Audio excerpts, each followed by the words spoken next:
అందరికీ నమస్కారం. ఎస్సీ వర్గీకరణ కూడా వ్యతిరేకిస్తూ ఉమ్మడి ప్రకాశం జిల్లాలో ఉన్నటువంటి మాల ఉద్యోగులందరూ కూడా హలో మాల చెలో ఒంగోలు ఈ నెల 14వ తేదీన భారీగా శ్రీకారం చుట్టడం జరిగింది.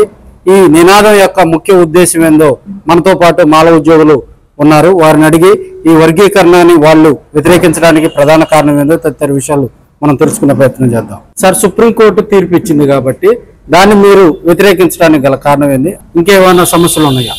వర్గీకరణ విషయాన్ని మనం మాట్లాడుకోవాలంటే ముందుగా రిజర్వేషన్ గురించి మాట్లాడుకోవాలి. ఈ యొక్క రిజర్వేషన్ని బాబాసాహెబ్ డాక్టర్ బిఆర్ అంబేద్కర్ వాళ్ళ యొక్క వెనకబాటుతనాన్ని గురించి, అదేవిధంగా అస్పృశ్యత ఆధారంగా ఈ యొక్క రిజర్వేషన్ని అంబేద్కర్ రాజ్యాంగంలో పొందుపరచడం జరిగింది. కానీ సుప్రీంకోర్టు మొన్న 1వ తారీఖు ఇచ్చిన తీర్పులో కేంద్ర రాష్ట్ర ప్రభుత్వాలు ఈ యొక్క వర్గీకరణని కేంద్ర రాష్ట్రాలు చేసుకోవచ్చు అని చెప్పి ఉన్నాయి. కానీ ఆర్టికల్ 341 క్లాస్ 3 ప్రకారం వర్గీకరణ అనేది సుప్రీంకోర్టు పరిధిలో విషయం కాదు. తప్పనిసరిగా కూడా మన యొక్క వర్గీకరణ అనేది పార్లమెంట్ లో మాత్రమే కేంద్ర ప్రభుత్వానికి చిత్తశుద్ధి ఉంటే వర్గీకరణ చేయాలని ఉంటే కేంద్రంలో వచ్చేసి పార్లమెంట్ లో బిల్లు పెట్టి ఆ యొక్క బిల్లును ఆమోదింపు చేసుకోవాలి. కానీ బిల్లు ఆమోదించేటువంటి పరిస్థితి ఈ దేశంలో లేదు. ఒక్క ఆంధ్రాలో తెలంగాణలో తప్పక ఈ యొక్క వర్గీకరణ వాదం దేశవ్యాప్తంగా మాయావతి గారు కానీ, ఆజాద్ గారు కానీ, అదేవిధంగా బీహార్ కానీ, పంజాబ్ కానీ ఉన్నటువంటి రాష్ట్రాలను కూడా వ్యతిరేకిస్తూ ఉన్నాయి. కనుక ఏంటంటే ఈ యొక్క వర్గీకరణ చల్లదో కనుక సుప్రీంకోర్టు కేవలం డైరెక్షన్ మాత్రం ఇచ్చింది. మేము అందుకే రివ్యూ పిటిషన్ మా యొక్క నాయకులు మల్లెల వెంకట్రావు గారు కానీ, అనేక మంది నాయకులు కానీ, ఎయిమ్స్ సభా వ్యవస్థాపకులు పివి సునీల్ కుమార్ గాని రివ్యూ పిటిషన్ దాఖలు చేశారు. ఇది తప్పనిసరిగా కూడా సుప్రీంకోర్టు పరిధిలో లేని అంశం. అదేవిధంగా వచ్చేసి వర్గీకరణ అనేది అస్పృశ్యత ఆధారంగా ఇచ్చారే తప్పక ఈ యొక్క కులాల యొక్క ప్రతిపాదికన ఇవ్వలేదు. కనుక ఏంటంటే అస్పృశ్యత ఏ కులానికి ఎంత ఉందన్నది సుప్రీంకోర్టు కానీ కేంద్ర రాష్ట్ర ప్రభుత్వాలు కానీ ఎవరిని ఎంత అవమానిస్తున్నారో శాస్త్రీయబద్ధంగా చెప్పగలరని చెప్పి మేము ఈ సభాముఖంగా ప్రశ్నిస్తా ఉన్నాం. సుప్రీంకోర్టు యొక్క వర్గీకరణ తీర్పుని వ్యతిరేకిస్తూ పునఃపరిశీలించాలని చెప్పి మేము కోరుతూ ఉన్నాం. ఈ నెల 14వ తేదీ మీరు తలపెట్టినటువంటి హలో మాల చెలో ఒంగోలు ద్వారా ప్రభుత్వానికి మీరు ఎలాంటి హెచ్చరికలు జారీ చేయబోతున్నారు? ఈ యొక్క హలో మాల చెలో ఒంగోలు అనే ప్రోగ్రాం ఎస్సీ వర్గీకరణ వ్యతిరేకిస్తూ, అదేవిధంగా వచ్చేసి బాబాసాహెబ్ డాక్టర్ బిఆర్ అంబేద్కర్ ప్రసాదించినటువంటి రాజ్యాంగ హక్కుల్ని కాలరాద్దామన్న మనోవాద భావజాలాన్ని ఈ యొక్క కేంద్ర రాష్ట్ర ప్రభుత్వాలు ద్వారా కుట్రగా చేపట్టాయి. కనుక ఎవరైనా సరే అంబేద్కర్ రచించినటువంటి రాజ్యాంగం జోలికి వచ్చిన బాబాసాహెబ్ డాక్టర్ అంబేద్కర్ కల్పించినటువంటి రిజర్వేషన్ హక్కుల జోలికి వచ్చినా సరే, అదేవిధంగా దళితులందరూ కూడా ఐక్యంగా ఉంటే భవిష్యత్తులో రాజ్యాధికారానికి చేరువవుతారని చెప్పి మనవాద కుట్రలో భాగంగా ఈ యొక్క వర్గీకరణని ఈ యొక్క కేంద్ర రాష్ట్ర ప్రభుత్వాలు సుప్రీంకోర్టు ద్వారా చెప్పించున్నాయి. ఈ యొక్క చర్యని మేము తీవ్రంగా ఖండిస్తా ఉన్నాం.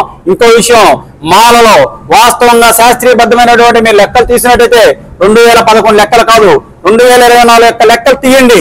ముందు జనాభా లెక్కలు తీయకుండా వర్గీకరణ ఏ విధంగా చేసుకోవచ్చు అని చెప్పి సుప్రీంకోర్టు గైడ్ చేసిందని అది మేము కూడా పునఃపరిశీలించమని చెప్పి తప్పనిసరిగా కూడా రివ్యూ పిటిషన్ వేసాం.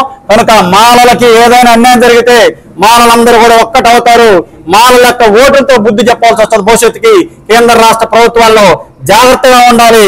మాలలు నిద్రపోవట్లేదు, మాలల మేలుకున్న జాతి, మాలల యుద్ధ వీరుల జాతి, అన్ని కులాల కోసం, అన్ని మతాల కోసం ఈ యొక్క దేశంలో పోరాడిన ఒకే ఒక్క యుద్ధ వీరు జాతి మాలల జాతి. నిస్వార్థమైన జాతి. వాళ్ళ హక్కులకు కానీ వాళ్ళ యొక్క రిజర్వేషన్లకు కానీ భంగం జరిగితే ఖబర్దారని చెప్పి ఈ యొక్క మాల ఉద్యోగులుగా మేమందరం కూడా హెచ్చరిస్తా ఉన్నాం.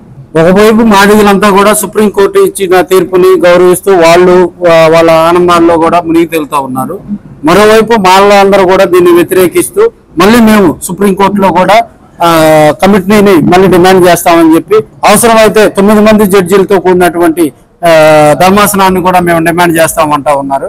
ఒక సుప్రీంకోర్టు ఇచ్చినటువంటి తీర్పుని పునఃసమీకరించే అవకాశం ఉందంటారా? ఖచ్చితంగా. మనం కానీ ఒకసారి గత చరిత్రను చూసుకొని ఉన్నట్లయితే గతంలో కూడా ఆయా రాష్ట్రాలు, ముఖ్యంగా ఆంధ్రప్రదేశ్ చంద్రబాబు గవర్నమెంట్ ఉన్నప్పుడు వర్గీకరణని వాళ్ళకి ఇష్టం వచ్చినటువంటి రీతిలో ఒక శాస్త్రీయ విధానం లేకుండా వర్గీకరణ చేయడం జరిగింది. దానికి గాను సుప్రీంకోర్టుకి ఈ విషయాన్ని తీసుకెళ్లినందువల్ల మొదటి దశలో సుప్రీంకోర్టు రాష్ట్రాలకి వర్గీకరణ చేసుకునే వెసులుబాటు లేదు అని చెప్పని సుప్రీంకోర్టు గతంలో ఆ తీర్పును ఆ వర్గీకరణ విషయాన్ని కొట్టివేయడం జరిగింది. దాని మీద మళ్ళీ రివ్యూ పిటిషన్కి వెళ్ళటం ద్వారా మాత్రమే మళ్ళీ 6గురితో కూడినటువంటి ఈ బెంచి 5.1తో 6.1తో ఈ వర్గీకరణని మళ్ళీ రాష్ట్రాలు చేసుకోవచ్చు అని చెప్పని ఒక వెసులుబాటు కల్పించారు.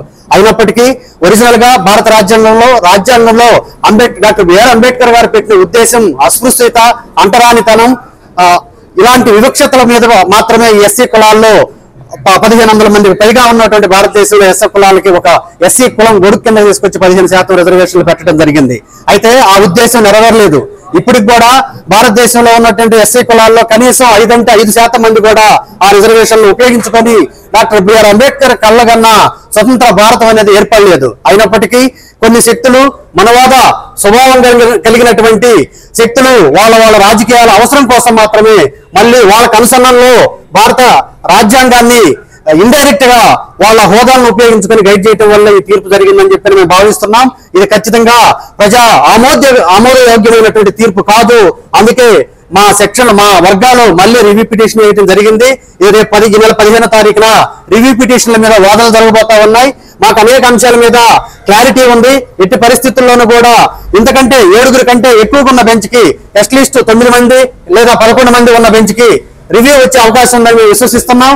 దీని ద్వారా మాత్రమే భవిష్యత్తులో అసలే 5% కూడా జరగని వర్గీకరణ అంశాలను తీసుకొని రిజర్వేషన్ పొందని ఫలితాలను తీసుకొని మళ్ళీ దానికోసం మళ్ళీ వర్గీకరణ చేసి ఈ అట్టడుగు వర్గాల్ని చీల్చి ముక్కలుగా చేసి ఇంకా వెనుకబాటుతనానికి గురి చేసి భవిష్యత్తులో అసలు వర్గీకరణ, ఈ రిజర్వేషన్ అనే ఉద్దేశాన్ని దెబ్బతీయాలనే మనోహర భావజాలానికి, కుట్రకి వ్యతిరేకంగా భారత రాజ్యాంగం పరిరక్షణ కోసం మాత్రమే ఈ మానవులంతా కూడా మిగతా అన్ని పార్టీల్ని, ఉద్యోగస్తుల యువకుల్ని, గ్రామాల్లో ఉన్న పెద్దల్ని అందరినీ కలుపుకొని మరో స్వతంత్ర పోరాటానికి సిద్ధమవుతూ ఉన్నాం.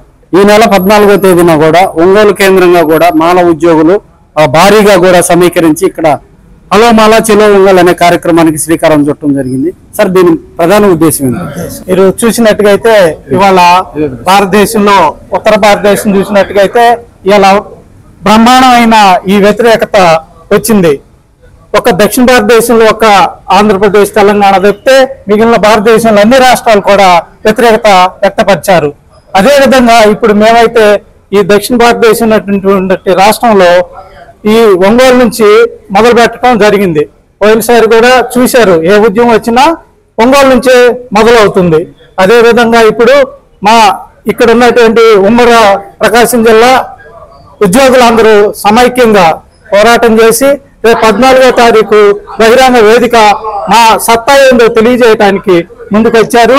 అదేవిధంగా దానికి అన్ని దళిత సంఘాలు ఏకమై 14వ తారీఖు అంబేద్కర్ భవనంలో ర్యాలీ, అట్లాగే మానవహారం, అట్లాగే ఇక్కడ ఉన్నటువంటి మా ఐక్యతను సాటుకోవడానికి బహిరంగ సభ ఏర్పాటు చేయటం ఉంది. ఆ సభకు మన డిఐజీ గారు సునీల్ కుమార్ గారు, శ్రావణ్ కుమార్ గారు, అలాగే మల్లెల వెంకట్రావు గారు, అలాగే మల్లేశ్వరి గారు వస్తున్నారు. అది మా సత్తాన్ని తెలియజేయడానికి ఈ ప్రకాశం జిల్లా వేదికగా మా ఉద్యోగస్తులు అందరూ సమైక్యంగా పోరాటం చేయడానికి సిద్ధంగా వచ్చాం. ఈ నెల 14వ తేదీ కూడా మాలలందరూ ఐక్యంగా కూడా ఒంగోలులో భారీ ర్యాలీ, మానవహారం, అదేవిధంగా ఒక సమావేశం ఏర్పాటు చేసుకుని కేంద్ర రాష్ట్ర ప్రభుత్వాలకు హెచ్చరికలు జారీ చేయనున్నారు. రాబోయే రోజుల్లో కూడా మరి ఈ వర్గీకరణపై ఏ విధంగా జరుగుతుందనేది కూడా కొంత సస్పెన్స్ అయితే రానుందని తెలియజేస్తూ కెమెరామెన్ ప్రశాంత్ రత్నం, P5 మీడియా, ఒంగోలు.